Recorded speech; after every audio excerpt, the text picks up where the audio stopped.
Hello everyone, it is April from Getting Hooga With It. Today I'm here to share with you everything that I read in July. So let's get into it.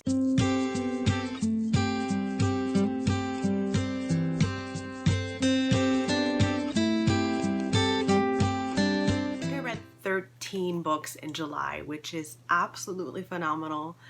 And so many of them were 5-star reads.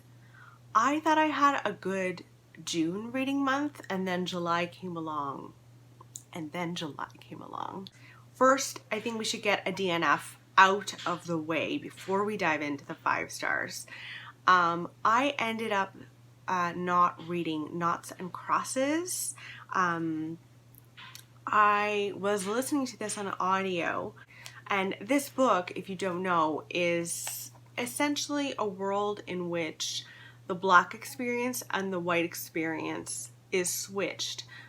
So white people are the minorities, white people, Black people are racist towards white people. And we follow these two teenagers who kind of grew up together. One is white, one is Black, and they fall in love and experience a lot of backlash. So what I found, and the reason that I DNF'd it was I didn't find that colorism existed in this world, and I also found that the teenagers were really overly shocked by racism and seeing racism, and I had a hard time believing that they hadn't already seen racism in both of their lives, or at least one of their lives. So it just wasn't working for me. However, Lauren from Lauren and the Books really enjoyed this, so don't take it from me. Absolutely check it out if you are interested in it. I loved the concept of it. Okay, now we will move right into the 5-star reads. The first book I want to talk to you about is The Poet X by Elizabeth Acevedo. This follows a young teenage girl living in America. Her mother is extremely religious. She's Catholic, and she had actually wanted to become a nun, but was kind of forced to marry instead. And she's not in the happiest of marriages, I wouldn't say. And our young girl is slightly terrified of the process of becoming a woman. She's developing, she is experiencing a lot of harassment from men, and is slightly afraid of men, and she tries to stick up for herself, but she realizes that at home she would be blamed for any of the attention. So she feels very stifled in her voice, in her world, and she decides to be a poet, and she writes a lot of her own poetry, and one of her English teachers sees this in her and is encouraging her to do spoken poetry, and it's about her journey being a poet and just living as a girl, as a Black girl, in America. Now I have to say, the writing style in this was so gorgeous. It is incredibly lyrical. The whole time I was reading it, I listened to this on audio, I should say, which was a very good choice. It so reminded me of Jacqueline Woodson, where you almost feel compelled to listen to them because they both have such a beautiful lyrical style. I really loved her writing style, and I'm so eager to read more by her. I think she just came out with a new one. She wrote, I think, The Fire on High, and then she also wrote Clap When You Land. Is that it? Anyway, I'm very curious about both of them, and I want to listen to them on audio. I also found the storyline itself really compelling. It really is about sexual harassment and first love and familial tension and familial love. She has this a twin boy, and she can clearly see how she's being treated different in her family to him. And her mother, I have to say, I really despised her mother. The way that she treated her daughter was, as a mother with a girl, no, like, it was just horrendous, to make your child feel wrong just by walking through the world. Like, it was very upsetting, but I really, really liked it. Next, I want to talk to you about The Hate You Give, another YA book. Now, I don't read a lot of YA. As you guys know, I've struggled with YA in the past, but I've been reading some really great YA. The Hate You Give is about Star, and she witnesses her dear childhood friend being murdered by the police. They're driving and they're stopped, and one of the police officers stops them, kills this boy, Camille, who, I mean, she loved so dearly. He was like a brother to her, but there was also this like maybe romantic element that could happen, and then it was just taken away from her. And it is about the protests in the streets. Meanwhile, so she also goes to a private school that is predominantly white, and she has these friendships with white people. I mean, she's dating a white boy, and one of her best friends is white, and it's about seeing racism blatantly in her white friends and struggling with that, and, you know, calling them out on it, and her experience of being Black in America. It was so good. I read this and then started reading Noughts and Crosses, and I just felt like if I wanted to teach my teenager about racism in America, racism in general, I would give them this over Noughts and Crosses, and I think that might have been one of the reasons why I DNF'd Noughts and Crosses. I really think that this should be taught in high school. I think that this would really help a lot of people to understand racism. It would also help to explain performative allyship and how damaging that is and insincere that is.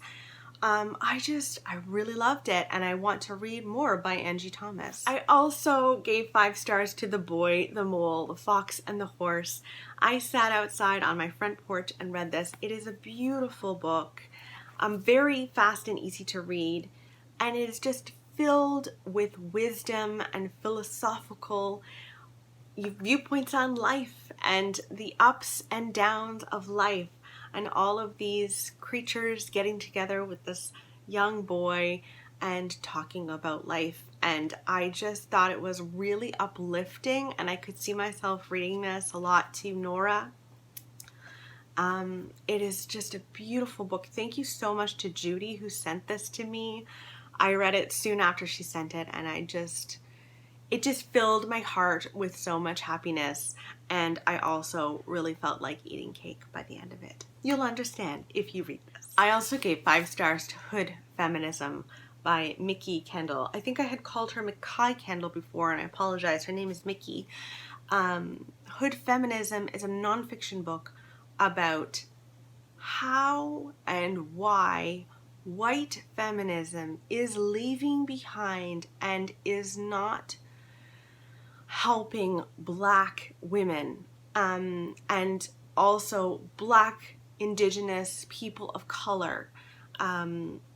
It was very eye-opening to me. I am definitely a feminist, and reading this, I hope, is going to make me a better feminist, because I realized I had a very narrow view about what feminism is all about.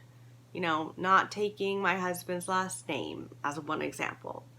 You know, striving in your career, and asking for equality between men and women. It is about so much more than that. And this opened my eyes to why hunger is a feminist issue, to why gun violence is a feminist issue.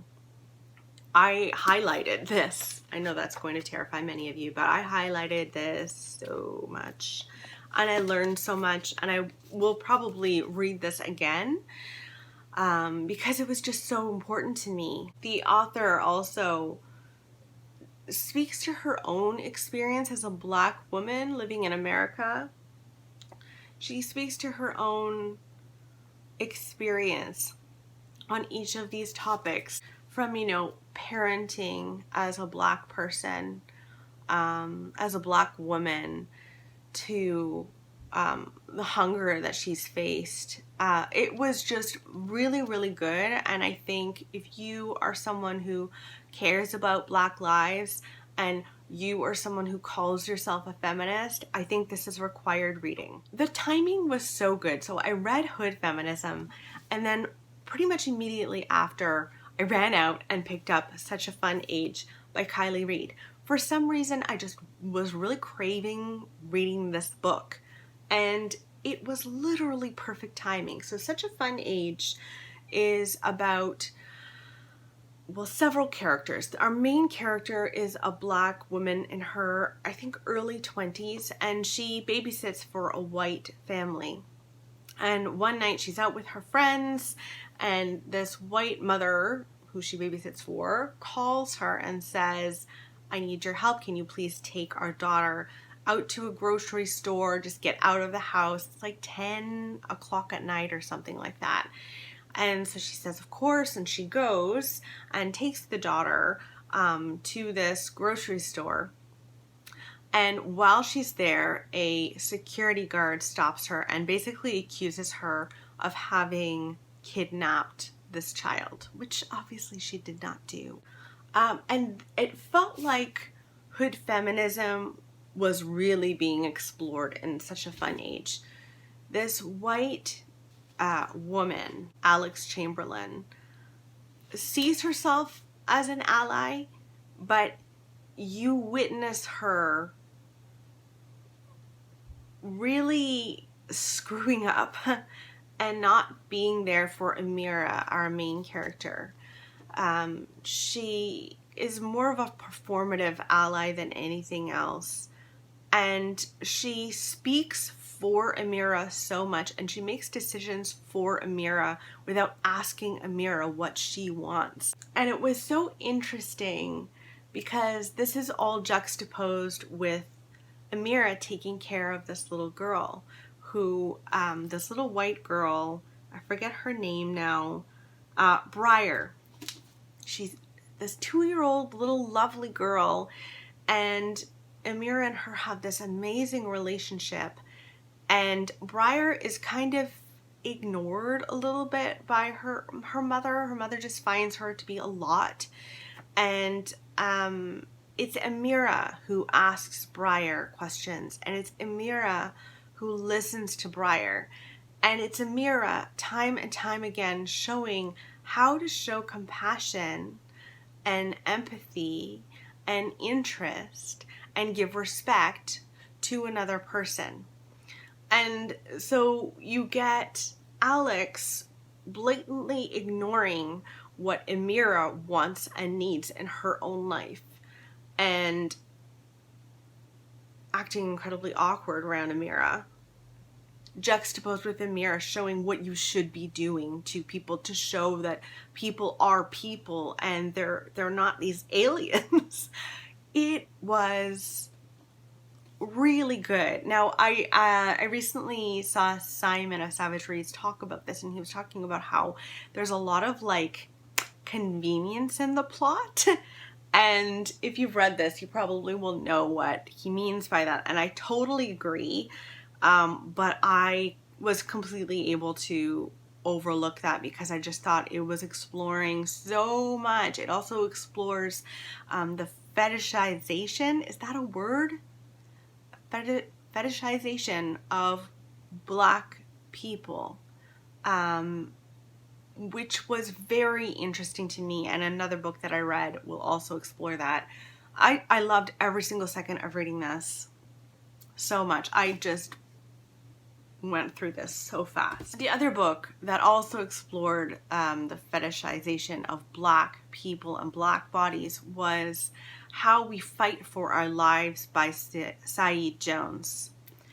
This is a nonfiction book about his own life being a Black gay man living in America. He grew up in a family that was quite religious. It did not accept him as a gay man, especially his grandmother. He really struggles with his grandmother because he used to go to church with her, and then as he came into his sexual orientation and realized who he was, she she rejected him in many ways. He also speaks to the experience of being a Black gay man, and it was very eye-opening to me, and it was incredibly vulnerable. Like, I don't know if I've read anything quite as vulnerable and honest and frank about someone's life. Writing about your own life in such an honest way. I appreciated it so much. He just laid his heart out on the line for the reader. And he also talked about being fetishized as a Black man, as a Black gay man, and the names that he was called in bed and the way that he was treated by some white men in bed was abhorrent and just terrible. It was, again, really, really sad for him in those moments. But I was so glad that he talked about it, because I had never really thought about that before, about the fetishization of Black bodies, which I think is incredibly important, and made me think a lot. So I loved that. I also gave that 5 stars. And then the last book that I read in July that I gave 5 stars is An American Marriage by Tayari Jones. I'm so glad that I read this. This was beautifully written, and this is the story of an American marriage. 2 Black people. I think this takes place... When does this take place? I don't know. I want to say it takes place in the 90s, but I'm not sure. Maybe we're not supposed to know when it takes place. This is about a Black marriage. The man in this marriage is accused and convicted of raping a white woman, and he's sent to jail. Everyone knows that he did not do this. He spent the entire night with his wife.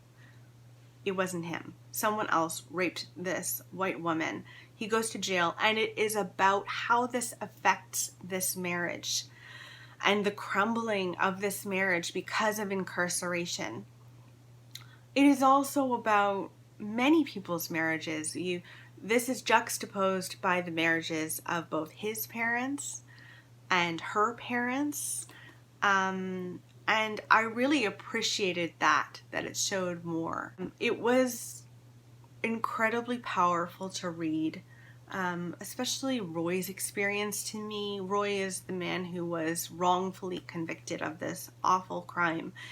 And that in and of itself was really hard to watch him, writing back and forth to his wife, trying to keep this spark alive.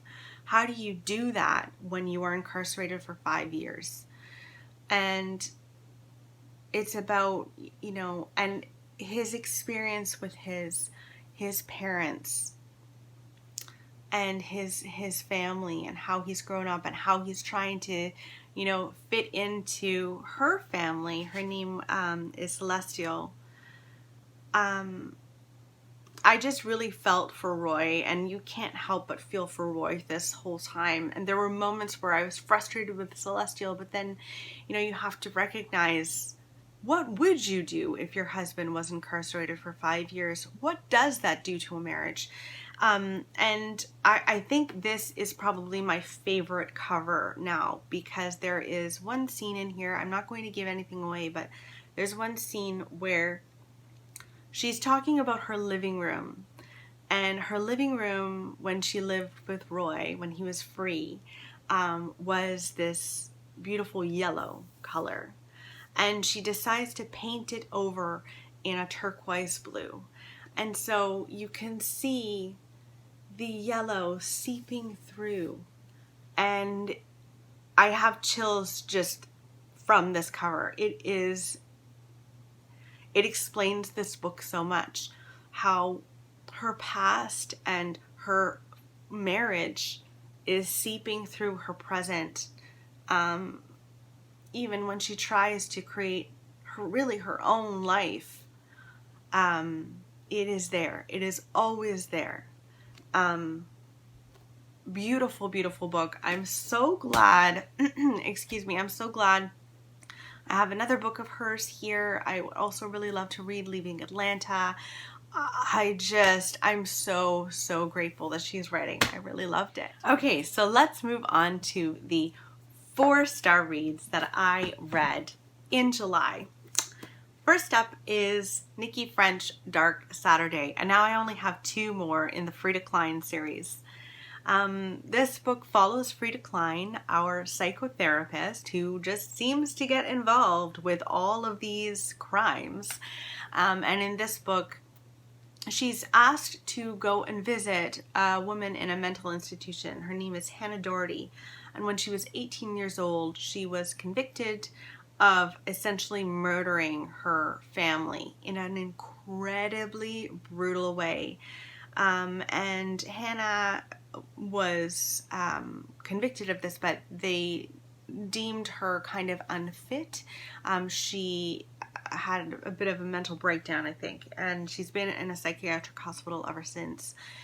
So she goes to visit her, and she believes that Hannah did not do this heinous act, that she's completely innocent, and that she's been spending, I think, 10 years in an institution for something that she didn't do. And so she dives into that crime. I really enjoyed it. I always enjoy her. Frida in this, she's back home. It's incredibly cozy again. And I just, I love the series so much. I also read March Book 1 by John Lewis. This is a series of graphic novels. I have the other 2 on my shelves.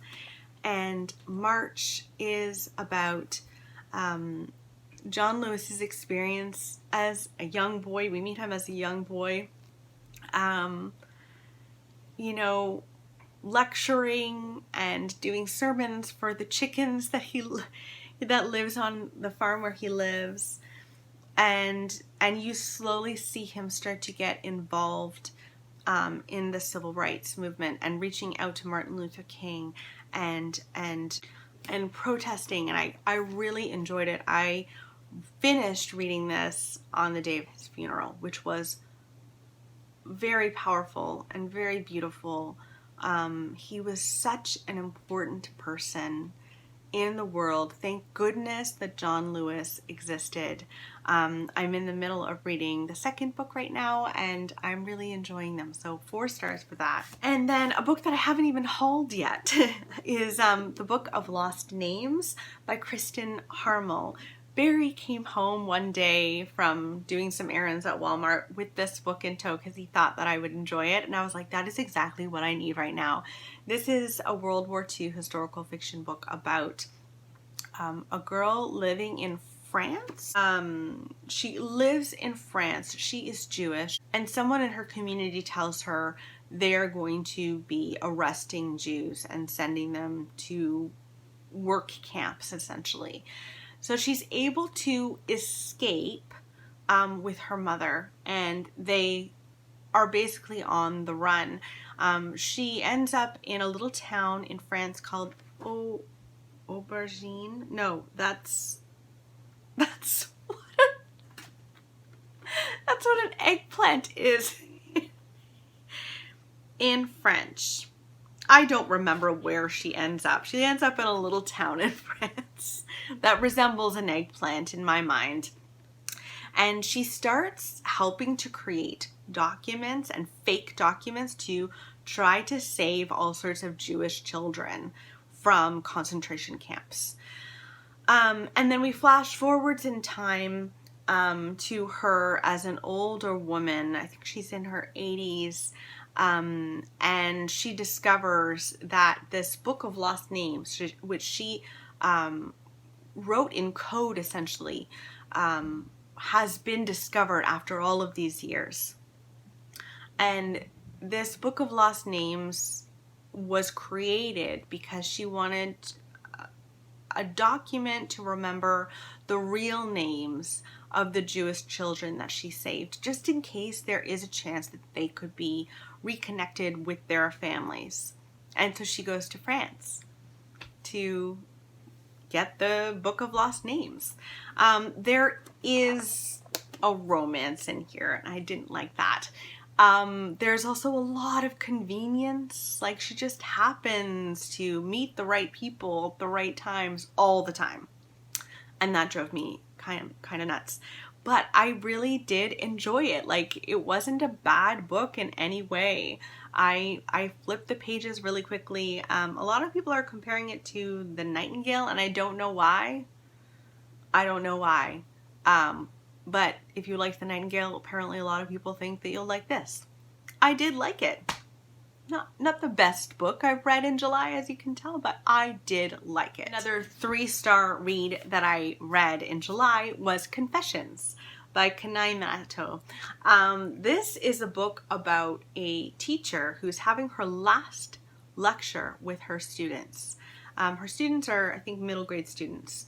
And she decides that in this last lecture, she's going to confront some of the students because her daughter was killed on the playground at the school that she teaches at. And she is convinced that some of the students killed her, actually murdered her. And she confronts them. Now, what I thought was going to happen in this was that the entire book was going to be this lecture. And that's kind of what I was eager for. It's not. In fact, the lecture is maybe, 30 pages or something like that, maybe 40. And then we move to several other narrators. And I wish that we had just stayed with the teacher narrator throughout the whole thing. I think that would have been more powerful to me because it was very powerful at the beginning and I really liked it. I also found towards the end, I felt like it was getting a little bit ridiculous. But, it was a really good book. Like, I think I would read more Kanai Minato, and it was, like, eerie and unsettling. And you kind of felt like that beginning part where the teacher is talking to all of the students, you kind of felt like you were one of the students. And you're looking around the room like, oh, okay, who did this to this little girl? I really did enjoy it, but I would say it was more 3 stars than anything else for me. And now we're moving on to the books that I didn't really love. I didn't really like them at all. The first is a YA, and I'm sorry to say it's a YA that many of you said that I should read. And there is no, I appreciate when you guys suggest books to me, because you do know my reading taste. And that is Truly Devious by Maureen Johnson, I think her name is. This is about a girl named Stevie who ends up going to this prestigious school. And not a lot of people are accepted into this school. And she's very excited. And she's there to uncover the mystery behind the disappearance of 2 people at the school many years ago. In the meantime, there is a murder at the school that she also needs to uncover. What I found really frustrating about this book was, firstly, I found the characters pretentious, and I just can't stand pretentious characters. I can't stand them. It's why I put down The Secret History. I just really struggle with it. So I found the characters pretentious. Stevie at the beginning I actually really liked, and then as it went on, I liked her less and less, and I found her more and more annoying. The characters that she surrounds herself with, these students, become way too close, way too quick, and I didn't believe their relationships with one another because it was too fast. I also felt like she didn't spend enough time building up the setting, because we're at this amazing school that apparently has like secret passages and all of this fun stuff that I would love to explore, and there wasn't enough exploration of that before we dove right into the mystery. There wasn't enough exploration of her going to classes even before we dove into the mystery, and I needed more build up, and it wasn't there for me. So I won't be continuing the series, but I do understand why you guys suggested it to me, because I do love a good mystery.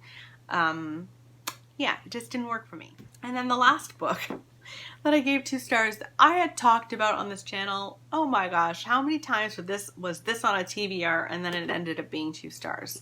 It's The Girl from Widow Hills by Megan Miranda.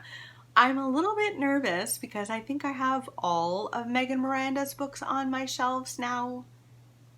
And this is the first that I read by her, and I didn't like it. So this story, I've told you a million times, is about a girl who, when she was very young, she went sleepwalking, and she basically disappeared for several days, and she was found clinging to a storm drain.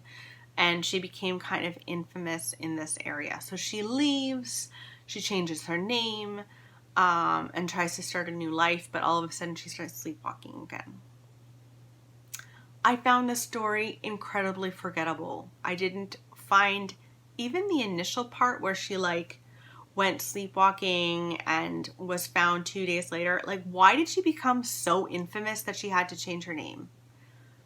I don't think that mystery is so amazing that it changed the course of her life. Like, I just don't think people's attention span is that focused. Yeah, and it didn't make me believe it. There was nothing in it that was so weird and twisted that would make me believe that that story would still be a huge story 10 years later, that she'd have to change her name. 20 years later? 20 years later, I think. Ugh. I didn't care about her. I didn't care about any of the characters. The writing itself was okay. Like, I didn't mind the writing itself, but the mystery itself was so forgettable that, yeah. Let me know, where should I be going next with Megan Miranda? I've got all of hers on my shelves. Should I be unhauling them? Should I try? I don't know. This was a dud for me, I am sorry to say. And those are all of the books that I read in July. This is why I do a part 1 and a part 2, because I want to talk so much, and this is like 40 minutes. Oops. I hope that you guys had a wonderful reading month. Let me know in the comments below what the best book you read in July was. I would love to know what that was for you. Again, in the description box below, there's my Goodreads, my Instagram, my Amazon wishlist, my Patreon page. Go and hang out with me on all of the places. I would love that. And I will talk with you soon. Bye, guys.